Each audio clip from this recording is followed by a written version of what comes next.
It has been 9 years since Dead Space 3 hit shelves, specifically on February 5th of 2013. Fans across the globe were eager for a similar style survival horror game, and then the first teaser for the Callisto protocol came out. It generated a lot of hype due to it.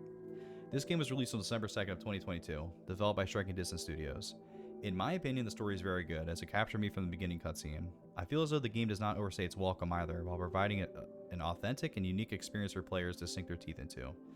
Plot follows main character Jacob Lee on a journey of survival through the Black Iron Prison, where there is an outbreak of zombie-like creatures. For my own personal review, I'm going to call them Callisto morphs, awaiting around every nook and cranny the opportunity to either kill you or strip you of your humanity by becoming one of them.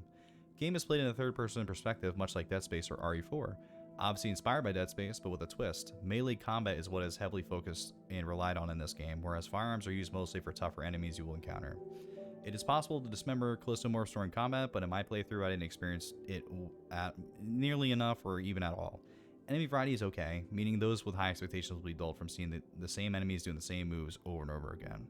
Some things I really enjoyed about the game: it felt very challenging, especially playing on the hardest difficulty. It took me 14 hours on stream to beat it. It was a lot of pain, a lot of pain getting through this game, but it felt really nice to finally finish it, and I felt actually accomplished when I did. I was very immersed in the game. The environment feels and looks great. I felt like I was in danger no matter where I was, even in specific safe areas. And the overall feeling of being like you're stuck in hell, it was very believable. I even got a lot of Alien vibes from this. It's kind of hard for me to explain, but I think that's something you'll actually have to try to play the game to understand. But I got a lot of those vibes in here as well. The graphics were very stunning. Sweat never looked so good in a video game. All the blood, anything you can imagine, all the melee hits on enemies, it was very, very good. I really enjoyed the cutscenes as well. The animation in them was done very fantastically, in my opinion, even if that's a word. I really believe the emotion of characters, and they seem very genuine and believable. Two other characters that stood out to me, and no spoilers in here, but Danny Nakamura, who's part of the story, obviously, and Captain Leon Ferris, who was also part of the story. Leon Ferris is voiced by Sam Witwer, who, in case people don't know, he voiced Starkiller in the Force Unleashed series, and I played those as a kid, so kudos. It deserves a thumb up for me, anyway. That's what I'm trying to say. Decent weapon selection. There's a total of 5 firearms that I can count off the top of my head. If you really want to get really deep into it, there's really only 3. One of them is like a base weapon pistol, and then you can craft upgradables for that pistol, and it turns into a completely different weapon. And there's one stun baton that you're most likely going to be using basically throughout the game. And there's also a grip mechanic similar to the telekinesis, I believe that's what it's called in Dead Space, but it works the same exact way. This game, you have to be very strategic to proceed in the game. Resources are very scarce, which I really did enjoy, so planning around that is a must. The combat, and there's a lot of people that don't like the combat, but I actually did. It felt like a turn-based RPG with a dodge mechanic that it forces you to adapt to. Again, heavy focus on melee, force weapon usage on certain enemies. Now I'm telling you, once you got the feeling of that dodging mechanic, you felt like a prime Mike Tyson. It felt really good. The UI is also very good. That's what I really liked about Dead Space as well. But this game is basically no different, aside from just a couple different changes. But the UI does not color the screen. The health is shown on the back of your neck. Ammo is shown as your weapon is drawn. In my opinion, overall, clean design. Another feature I noticed about the game as well, scouring through the menus just to enable subtitles for anyone that couldn't hear the game while I was streaming. I noticed that the game offers dyslexic subtitles, so major props to them for including that as well. Unfortunately, there are a few things I did not like about the game.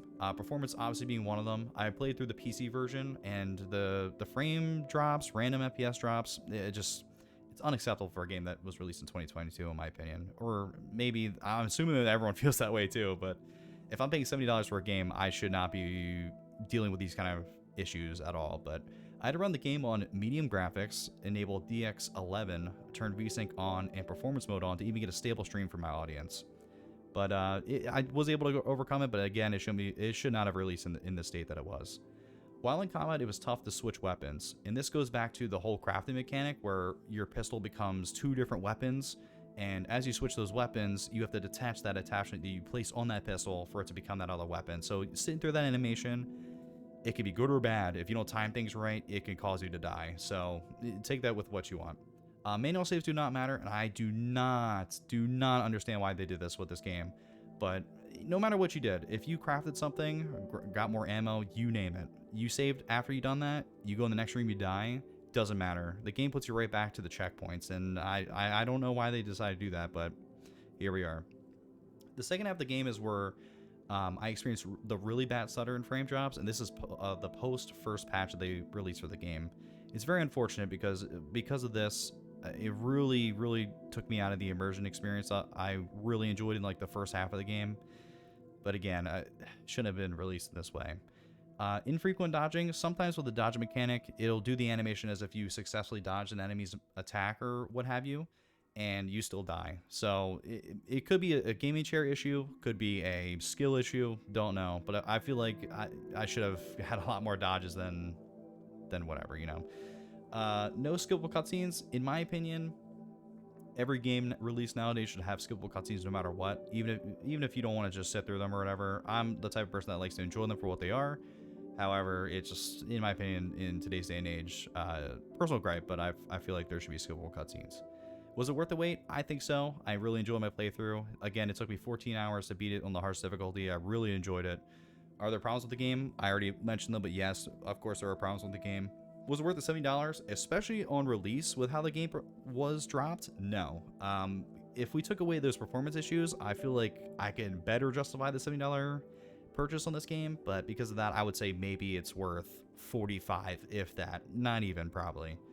My final rating for the game, I actually have 2 ratings for this game. My final rating, on release, I would give it a 5.5 out of 10, and that's given all the performance issues I experienced during my playthrough. If those were rectified, or even those weren't an issue when the game was released, I would definitely give it an 8 out of 10. I really enjoyed the game, really enjoyed the vibes of it, really enjoyed the combat, and that's just my personal take on it, basically. Based off reading people's experiences online, it is probably the safest bet to get the console version, or even if it's on sale. Again, I played through the PC version. This is just my experience of it. What are your thoughts on the game? Did they differ from mine? Let me know in the comments below, and I hope you all have a great day and stay safe.